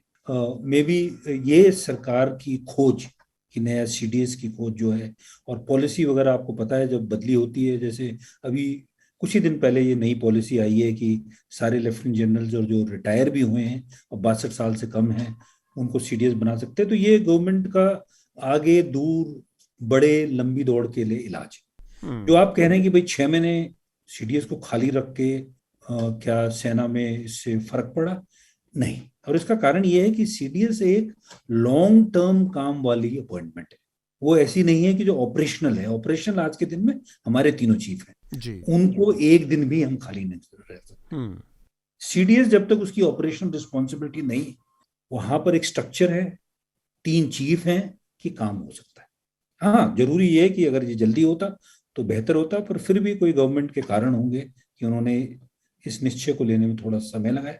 पर मेरा पूरा विश्वास है कि शीघ्र ही, अब उन्होंने नई पॉलिसी निकाली है, मेरा ख्याल अभी वो फाइनल स्टेज में होंगे ये निश्चय करने। ठीक बात। हम अपने अगले विषय की तरफ बढ़ते हैं, जो कि शार्दुल के पास एक कोई आखिरी टिप्पणी है इस मुद्दे पर, फिर हम अपने अगले विषय पर चलते हैं। मैं दो बात कहना चाह रहा था। मुझे लगता है हमारे और जनरल साहब के बीच में अंतर यही है, हमें हमेशा सरकार की नीतियों को शक से देखने की ट्रेनिंग भी है और आदत भी है पत्रकार होने के नाते। पर आप ये कहना चाह रहे हैं कि जनरल साहब को सरकार की नीतियों से समर्थन की जरूरत हमेशा ऐसा नहीं है, लेकिन थोड़ा सा शायद ही अंतर है। मैं केवल गैस कर रहा हूं। मैं आपको बताना चाहूंगा कि पहले दिन जब मैंने भी ये सुना था, जब मैंने सुना तो मुझे भी बहुत से जो शक आपको हैं वो थे, पर एक डिटेल्ड ब्रीफिंग हम लोगों की हुई। हमने सवाल इंडोर चीफ, वाइस चीफ उनके साथ में डिस्कस किए। उन्होंने हमको समझाया कि इसके पीछे लॉजिक क्या गई है, क्या इसके कारण है। कुछ चीजें तो पता थी, कुछ नहीं पता थी, तो एक क्लैरिटी है। शायद मेरे को थोड़ा एडिशनल इंफॉर्मेशन है जो कि मेरे को मेरी सेना ने ये क्षमता देखी मेरे में कि वो मेरे साथ शेयर कर सके। जी बिल्कुल। इसलिए मेरा मेरा मकसद ये है, इसलिए नहीं कि सब कुछ जो सरकार करती है वो ठीक है, वो मैं हमेशा बोलता था जब तक रिटायर नहीं हुआ। जी, एक आखिरी बात जो मैं जोड़ना चाह रहा था वो अपराध से रिलेटेड, और वो सेना से रिलेटेड नहीं है, इन जनरल, कि ये एम्पिरिकली प्रूवन है सैकड़ों सालों में कि अपराधी जेनेटिक्स या साइकोलॉजी से ज़्यादा सामाजिक हालात ज़्यादा अपराधी पैदा हाँ, करते हैं। तो वो एक चीज़ है, हमें बाकी सपोर्ट सिस्टम भी खड़े करने पड़ेंगे।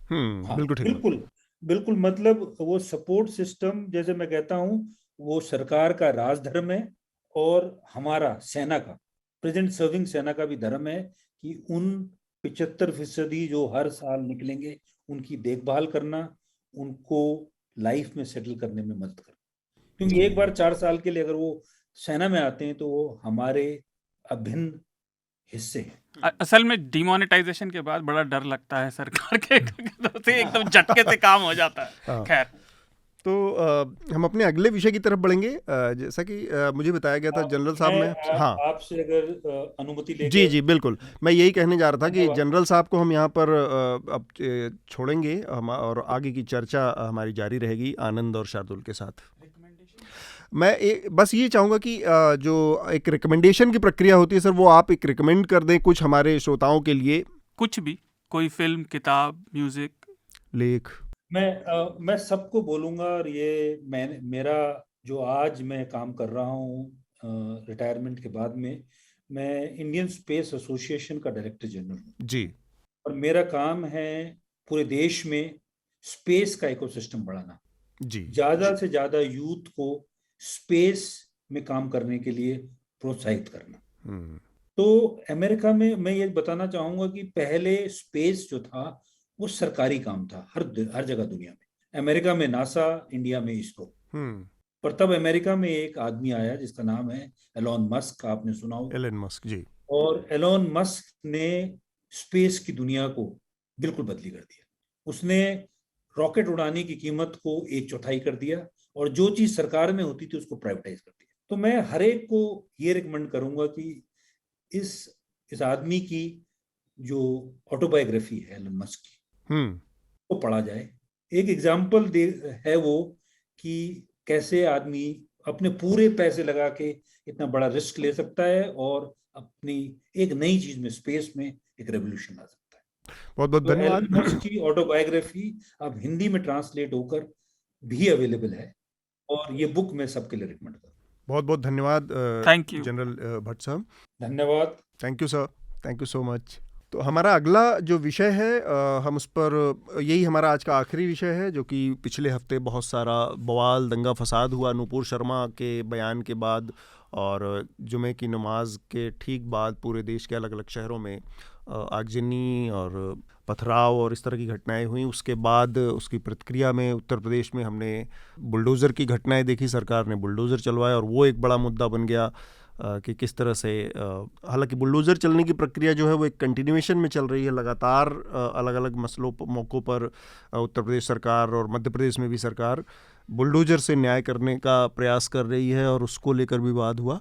तो जो पिछले हफ्ते हुआ उस पर हमें बात करना चाहिए। बेसिकली जुमे की नमाज के बाद ये कॉल दी गई और लोग सड़कों पर निकल आए की प्रॉफिट के ख़िलाफ़।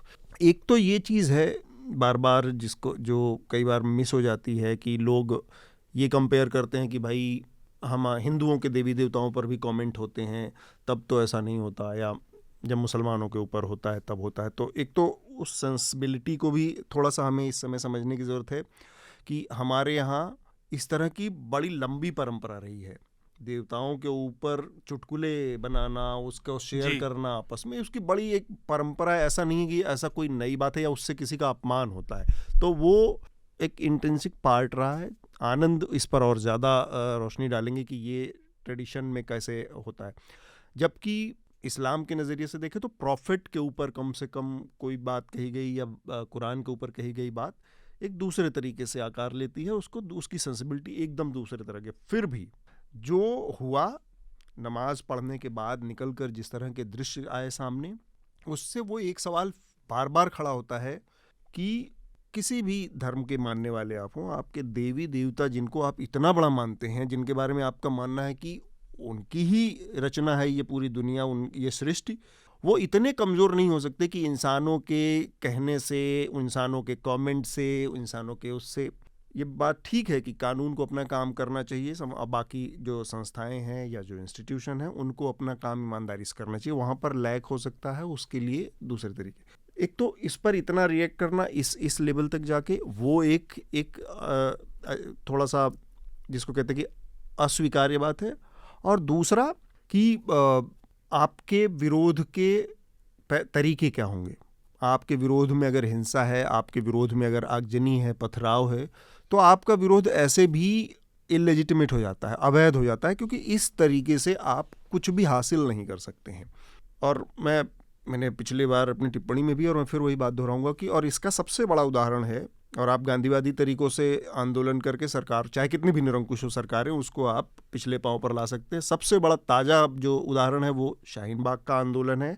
आपने देखा कि कैसे एक आंदोलन सरकार को अपने फैसले वापस लेने पर मजबूर करता है। किसान आंदोलन उसका बहुत बड़ा उदाहरण है। नहीं, मैं क्योंकि मुसलमानों के कॉन्टेक्स्ट में हम बात कर रहे हैं, जुमे की नमाज के बाद हुए हिंसा पर बात कर रहे हैं, तो मैं शाहीन बाग का उदाहरण देना ज़्यादा वाजिब कि अभी तक उसको लागू करने का सरकार ने कोई प्रयास उसके बाद से नहीं किया। वो उस आंदोलन की ताकत थी, और वो आंदोलन इसीलिए सफल रहा क्योंकि वो गांधीवादी तरीके से लगा। तो सवाल ये खड़ा होता है कि ये जो आगजनी या ये समय समय पर इस तरह की चीज़ें होती हैं, कभी कुरान को लेकर, कभी कुछ लेकर, ये जो मुस्लिम समाज के अंदर एक घेटवाइजेशन की जो प्रवृत्ति देखने को मिलती है, इस पर मैं चाहूँगा आपकी सबसे पहले टिप्पणी आनंद। हालांकि अभी आज की तारीख में ये सेम इस तरह की चीज़ें, इस तरह की प्रवृत्तियाँ हम बाकी जो हम हिंदू धर्म में भी देखते हैं और बाकी धर्मों में भी देख रहे हैं। जो गुरु ग्रंथ साहिब को लेकर पंजाब चुनावों से पहले हुआ, वो यही सब था। आनंद? नहीं, इस निंदा को लेकर जो मुस्लिम समाज या उसके नेताओं का, या जो उसमें एक जो है इंटॉलरेंस का अंडर करंट तो है ही।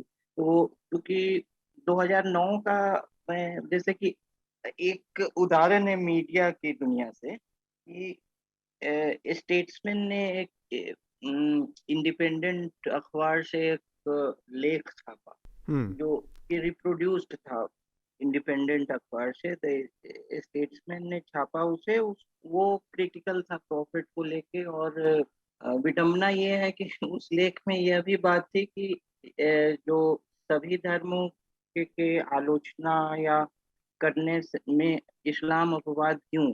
तो इसको लेके स्टेट्समैन ने छापा, तो उस पर इतने उग्र प्रदर्शन हुए और स्टेट्समैन के ऑफिस को ऐसे, और वहाँ लोकल पुलिस स्टेशन पे कि स्टेट्समैन के एडिटर थे रविंद्र कुमार, तो उनको अरेस्ट भी किया गया। बाद में स्टेट्समैन ने माफी भी मांगी।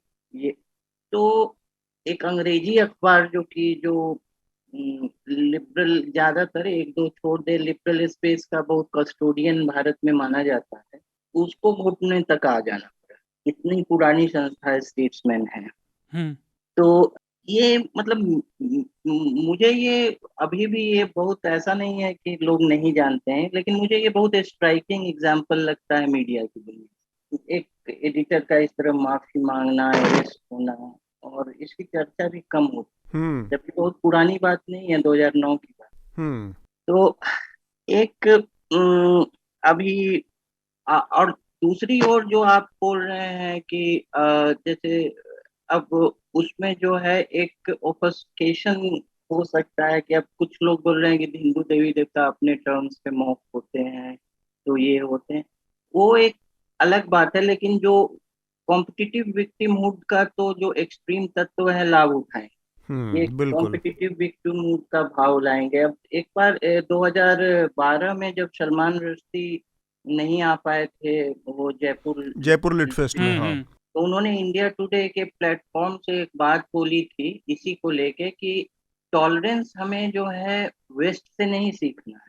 और उन्होंने भारतीय जो है बहुत प्राचीन टेक्स्ट नाट्य शास्त्र का उदाहरण दिया था कि नाट्य शास्त्र में और दीपा मेहता और खुद के, सलमान रुश्दी ने खुद के बारे में और दीपा मेहता के बारे में बताया था, ये हम दोनों का जो है बहुत प्रिय टेक्स्ट है नाट्य शास्त्र जी। और नाट्य शास्त्र में उन्होंने एक प्रसंग बताया था कि इंद्र को जो है इंद्र बोर हो रहे थे और सभी देवताओं जो है ऊब गए थे, तो उन्होंने कहा कि कुछ मनोरंजन किया जाए। मनोरंजन का प्रबंध हो। हाँ, तो मनोरंजन के प्रबंध में एक प्ले ऑर्गेनाइज किया, एक नाटक। उस नाटक में जो है वो भी एक मोरल स्टोरी था, तो उसमें दैत्यों को बहुत खराब दिखा दिया गया और दैत्य जो है अपने डेमननेस के पोर्ट्रेयल से जो है ऑफेंड हो गए कि हम राक्षसी लोगों को प्रवृत्तियों इतना को खराब दिखाया क्यों गया। दिखाया गया। वो जाकर जो है मंच पे जो है अभिनेताओं को पीटने लगे। तो उसके बाद देवताओं ने कहा कि नहीं, ये जो स्टेज है पोर्ट्रेयल का, मतलब एक फ्रीडम ऑफ एक्सप्रेशन फ्रीडम का ऑफ समझ एक्सप्रेशन है, अभिव्यक्ति की हाँ, आजादी तो वहां पर भी ये थी। जो है यहाँ से कुछ भी कहा जा सकता है, कुछ भी आर्टिकल कहा। 19। और देवताओं ने उस मंच के चारों ओर खुद देवता जो है डिप्यूट किए कि ये मन से कुछ भी कहा जा सकता है। तो उन्होंने इस प्रकरण को सलमान रश्दी ने रखा कि ये जो है इससे इससे जो है स्ट्रॉन्ग तो फ्रीडम ऑफ एक्सप्रेशन का एंशिएंट वर्ल्ड में उदाहरण ही नहीं। तो उन मतलब ये नहीं कहना कि कोई प्राचीन भारत के गौरव थे, मतलब उनका कहना है कि इस तरह के जो पैरेलल्स अवेलेबल थे।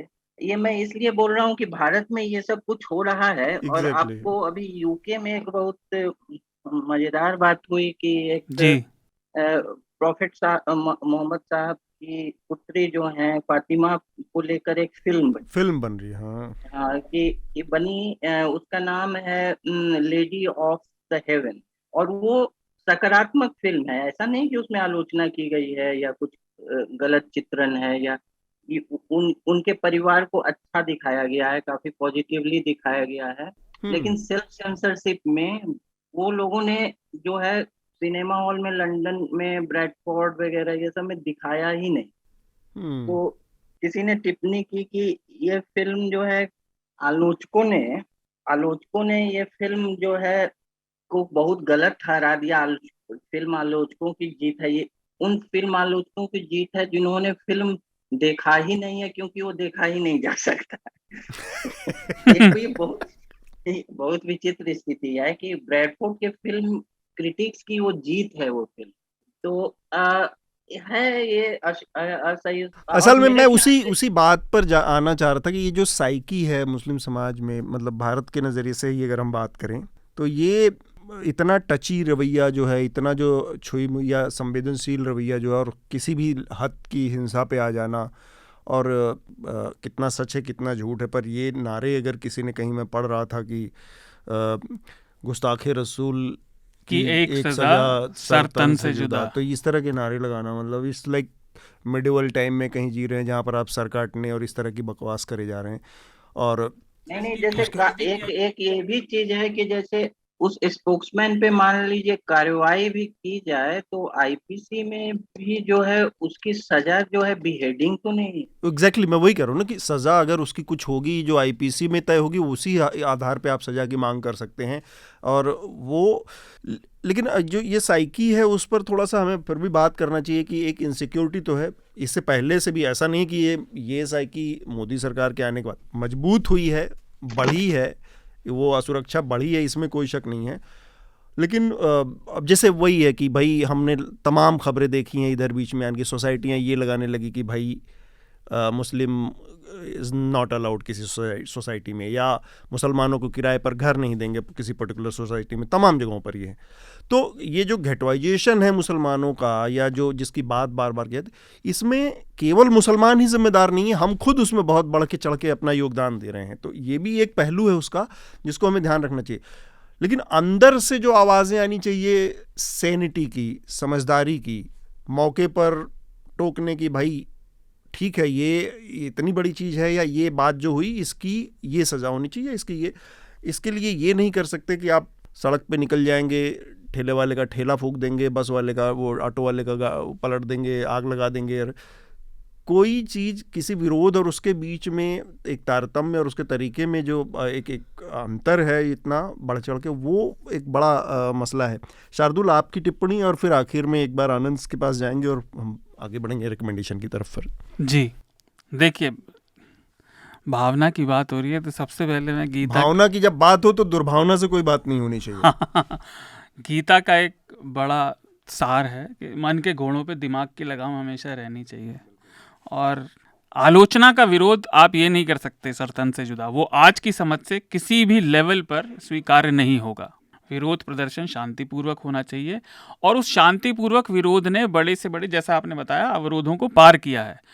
इस हिंसा में पड़ के, चाहे वो भावना से हो, चाहे वो रोष पैदा हुआ इतने लंबे समय तक, और हम उसकी आलोचना करते रहे हैं, वो आप बीजेपी के प्रोपेगेंडा में ही खेल रहे हैं। वैसे ही इतना भेदभाव है, जैसे आपने बताया घर का, लोगों से बात करने का, हमने लॉकडाउन में देखा कि खुलकर भाजपा के लोग और वैसे सब्जी वालों तक को नहीं छोड़ रहे थे। हाँ। वो कितना अक्षम्य और विभत्स तरीका था लोगों से डील करने का, अपनी जनता से। तबलीगी जमात का हमने देखा, कोर्ट तक ने कहा कि ये आपका गलत बिहेवियर था। लेकिन ये मेरा विचार है और मैं इससे बिल्कुल विश्वास करता हूँ, चाहे किसी को भी बुरा लगे, मानव इतिहास में पैदा हुए हर व्यक्ति की आलोचना की जा सकती है, उसके बारे में बात की जा सकती है, उसको क्रिटिसाइज किया जा सकता है। आप सभ्यता से करें, और वो आपके लिए सबसे ऊपर हैं, लेकिन बाकी जनता के लिए नहीं है।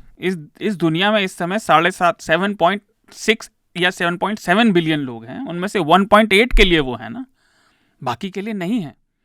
बाकियों की आलोचना होती है। रिफॉर्म हमेशा अंदर से पैदा होता है। मैंने खुद भी ये बात कई बार कही है कि हर पंथ, संप्रदाय, धर्म में रिफॉर्म अंदर से पैदा होगा। बाहर वाले कहेंगे तो वो आलोचना दिखाई देगा, लोग डिफेंसिव हो जाते हैं, लेकिन सरतन से जुदा वो नहीं हो सकता। पब्लिक प्रॉपर्टी का आप नुकसान कर रहे हैं, मुझे बताइए कि जिसका नुकसान हुआ वो कहाँ जाएगा? जैसे घर टूटा अभी ये बुलडोजर से, आफरीन फातिमा के माताजी के नाम पर जो था, जो उनके पिताजी के, उसकी आलोचना सब कर रहे हैं, उसको ठीक से कर रहे हैं, क्योंकि कानून से काम होना चाहिए।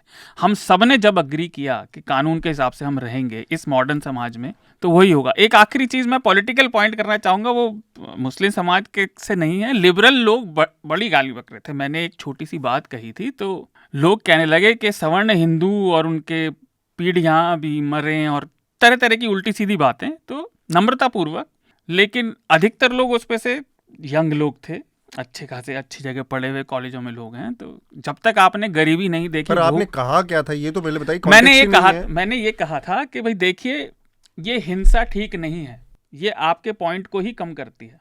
तो इसमें क्या बुरी बात है? हिंसा तो लोगों ने कहा था कि आप भी भाजपा की बात करने लगे, केवल छुपा कर रहे हैं, और काफी गालियां भी आई। मुझे उससे प्रॉब्लम नहीं है, लेकिन नम्रतापूर्वक, क्योंकि उन्होंने पॉडकास्ट को सुना, मैं ये कहना चाहता हूं, जब तक आपने गरीबी और भूख नहीं देखी और थोड़ा सा अनुभव जीवन की कठिनता का नहीं लिया, असली का, फर्स्ट वर्ल्ड प्रॉब्लम्स की मैं बात नहीं कर रहा कि आपके पास नया फोन नहीं है या आपके घर में एंजाइटी हो रही है यार। हाँ, तो है ना, एंग्जाइटी एक अलग चीज है, वो मेंटल हेल्थ प्रॉब्लम है। लेकिन नहीं, मतलब ये फर्स्ट वर्ल्ड प्रॉब्लम ज्यादा है ना, कि भाई अगर आप रोजी रोटी की समस्या से शाम को सब्जी कैसे आएगी, तो आपको एंजाइटी जैसी चीजों से नहीं टैकल करना है अभी। आपकी लाइफ में प्रायोरिटी बदलती है। तो तब तक आप जितनी मर्जी आलोचना करें, लेकिन सभ्यता से करें, इतनी ही रिक्वेस्ट है।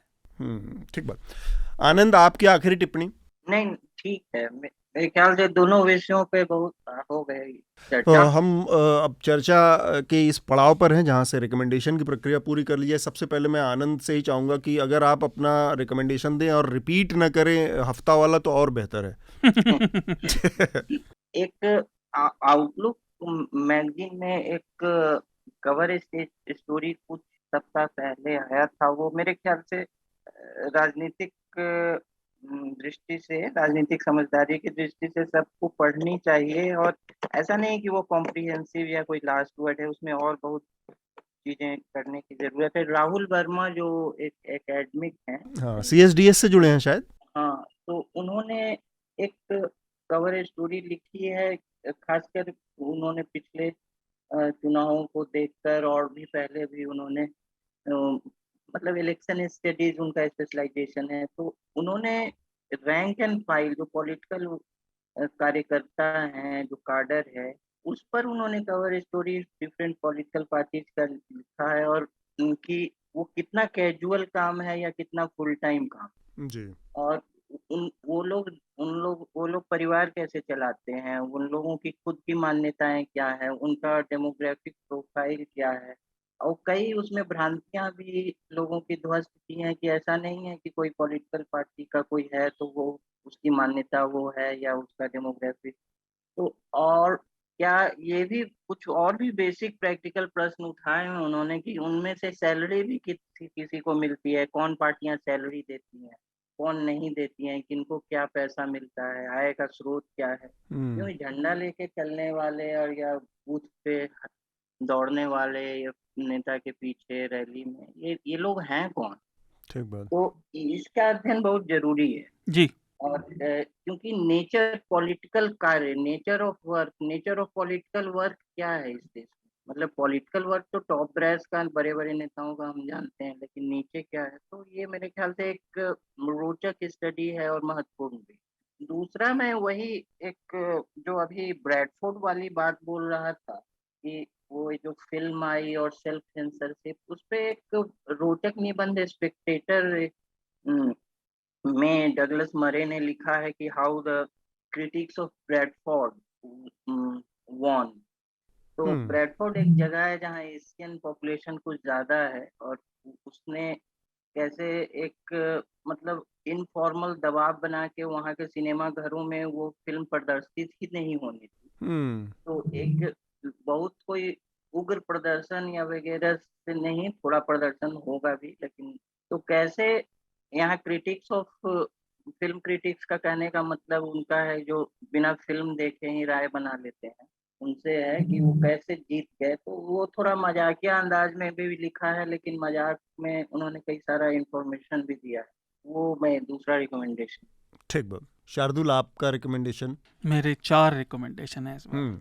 पहला है अभिनंदन का लेख है, वो हिंदी में न्यूज़ लॉन्ड्री पर अभी प्रकाशित होगा, जब ये चर्चा पहुंचेगी तब आप तक पहुंच जाएगा, कि न्यूज़ लॉन्ड्री में कोई एक एडिटोरियल पोजीशन, संपादकीय दृष्टिकोण क्यों नहीं है। नहीं, संपादकीय दृष्टिकोण तो हो सकता है, संपादकीय मत नहीं है कोई। हाँ, अपना मतलब संस्थागत क्यों नहीं है। हाँ। उसका कारण ये है कि पत्रकारिता जमीन पर जाकर होती है और अलग अलग पॉइंट ऑफ व्यू से अलग अलग सामाजिक और आर्थिक और वैचारिक लोग जगह से आने वाले लोग अपने अपने हिसाब से चीज़ों को देखते हैं। तो इस पत्रकारिता को बढ़ाइए, न्यूज़ लॉन्ड्री को सब्सक्राइब करिए, क्योंकि आपके पैसे से जो खड़ा होगा मीडिया, वो आपकी बात करेगा, सरकार या लोग कंपनियों की नहीं। दूसरा, आज हमने बात की तो मैं लेकर तो कुछ और आया था लेकिन हमने सेना और उससे जुड़ी चीज़ों पे बात की, तो 2 उससे जुड़े रिकमेंडेशन। पहला है न्यूयॉर्क टाइम्स का आर्टिकल, थोड़े समय पहले आया था, across America deadly echoes of foreign battles. कैसे वेट जो इस तरह से डिस्चार्ज होकर अपराध में काफ़ी ज़्यादा लिप्त हुए, उसके बारे में ये है। दूसरा रिकमेंडेशन भी उसी से जुड़ा है। ये एक रिपोर्ट है, मई 2020 में आई, national bureau of economic research की है, कैम्ब्रिज मैसाचुसेट्स की, कि 9/11 की लड़ाई के बाद डिप्लॉयमेंट जो हुए बढ़े थे, उसने वेटरन्स के बीच में क्राइम को कैसे बढ़ाया। तो हमारे पास ये अमेरिका की उनकी अपनी रिपोर्ट भी है। चौथा, आलोचना किस तरह से रिफॉर्म करने वाले समाज में पैदा कर सकती है, रूढ़िवादिता से रूढ़िवादिता जहाँ भरी हुई हो उसमें भी।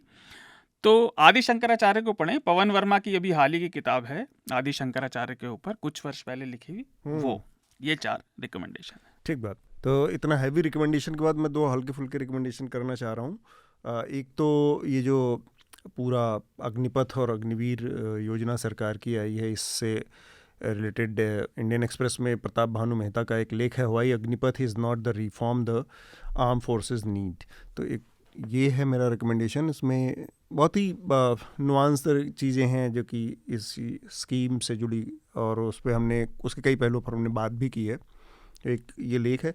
इसके अलावा मैं एकदम बहुत ही मसालेदार एक फिल्म का रिकमेंडेशन करना चाहूँ। हॉलीवुड की फिल्म है और ऐसा कुछ नहीं है, लेकिन उसका नाम है state of play. Basically journalism के ऊपर वो पूरी फिल्म है, और कोई ऐसा नहीं है कि वो कोई बहुत आर्टिस्टिक या कोई वो, लेकिन उसकी जो खासियत, जो अच्छी चीज़ है वो ये कि एक जर्नलिस्ट के जो सोर्स बेस्ड जर्नलिज्म होता है, जो सोर्स के ऊपर कमांड होती है, और उसका जो बड़ी से बड़ी स्टोरी में, इन्वेस्टिगेशन में जो इस्तेमाल होता है, उसको बहुत ही अच्छे तरीके से दिखाया गया। तो अगर जर्नलिज्म में और रिपोर्टिंग की चीज़ों को देखना हो, समझना हो, तो स्टेट ऑफ प्ले आप देख सकते हैं। ये 2 मेरे रिकमेंडेशन हैं। इसके साथ ही हम अपनी आज की चर्चा को यहाँ पर रोकेंगे, और अगले हफ्ते आप सबसे फिर मुलाकात होगी। जनरल भट्ट और आनंद और शार्दुल, आप सब लोग का बहुत बहुत शुक्रिया। धन्यवाद। न्यूज़ लॉन्ड्री के सभी पॉडकास्ट टिचर, iTunes और दूसरे पॉडकास्ट प्लेटफॉर्म पे उपलब्ध हैं। खबरों को विज्ञापन के दबाव से आजाद रखें, न्यूज़ लॉन्ड्री को सब्सक्राइब करें।